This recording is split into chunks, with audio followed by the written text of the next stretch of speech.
हमरा गौआ में खोली दा दुकान पिया, बेचब बीड़ी पान पियाना।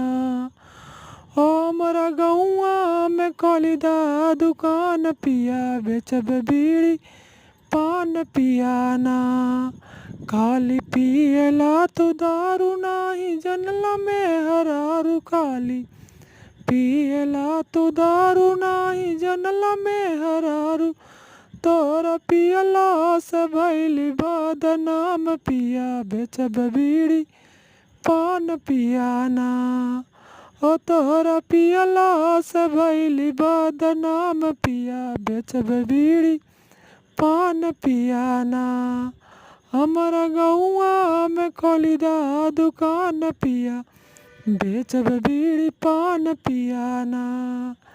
तू त हौआ जंग चोर कैसे चली खर्चा मोर, तू त हौआ जंग चोर कैसे चली खर्चा मोर। अपने पियला से भइल बदनाम पिया, बेचब